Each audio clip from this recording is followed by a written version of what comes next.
Hey everyone!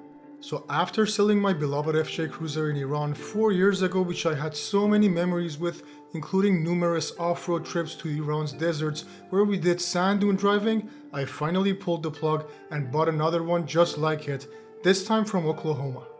For those of you who follow my channel, you know I bought a heavily modified Gen 1 Ford Raptor a few years ago, which is a great truck, but there is just something about FJ Cruiser that no other car has.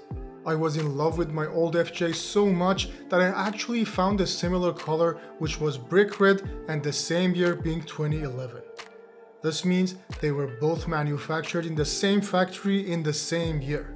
The footage that you see in this video is mostly from when I bought it in Oklahoma more than a year ago.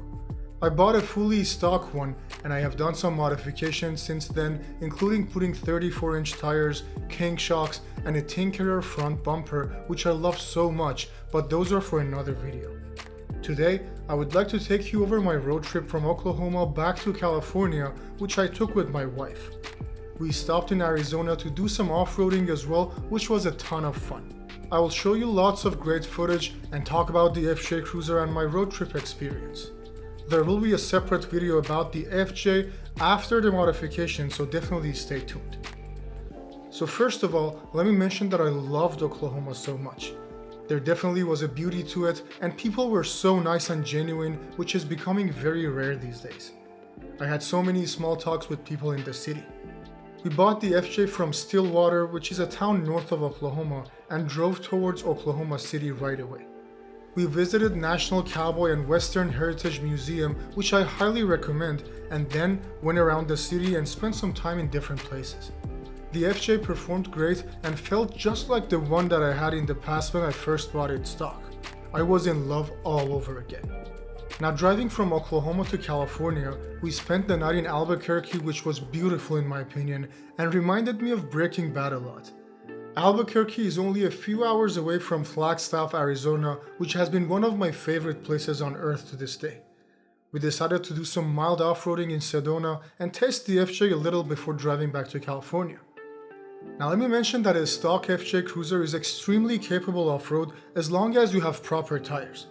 By being smart in picking your drive path and use the gas and brake pedals properly, you can pass so many obstacles.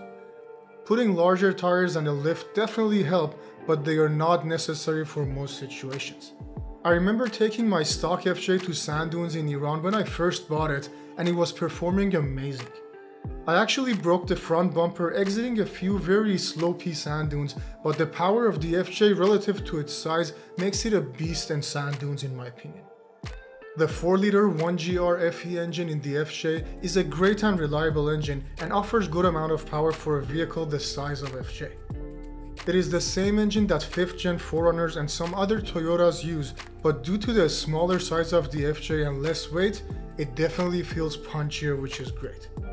My brother has a 5th Gen 4Runner, which is also a great truck and a brother to the FJ, and I have driven it on so many road trips here in the US. While I really like the 4Runner and think it is actually more practical than the FJ due to its longer cabin, which gives you more legroom in the back and a larger trunk area, I still prefer the FJ by a mile. It all goes down to the design of the FJ Cruiser, which makes it extremely unique in my opinion. The round lights and the rugged look, the spare tire in the back, and the tankiness of the interior, which includes the compass and inclinometer on the dashboard, are among these reasons. Now, talking about fuel mileage, I have a heavy foot and my gas mileage was around 15 to 16 miles per gallon, but I have no complaints. I truly believe whatever extra money I pay for gas with this vehicle, I end up saving with the smiles it brings to my face driving it, and also its very low maintenance cost down the road. I'm planning to keep this FJ until it falls apart, and I believe it will be invaluable in the future due to its uniqueness and rareness. There is something about cars with round lights that make them look great. Now, speaking of round lights, I saw a very nice Jeep Gladiator in Sedona that was rocking 37-inch tires, and I had some chat with the owner.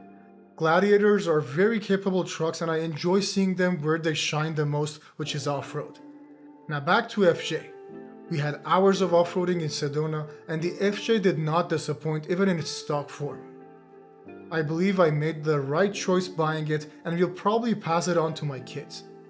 After our fun time in Sedona, we drove 12 hours back to California in one take and slept like babies afterwards. I'll be making a video about the FJ Cruiser after all the modifications, so definitely stay tuned. I appreciate it if you can like this video and subscribe to my channel, and I hope you have a great rest of the day.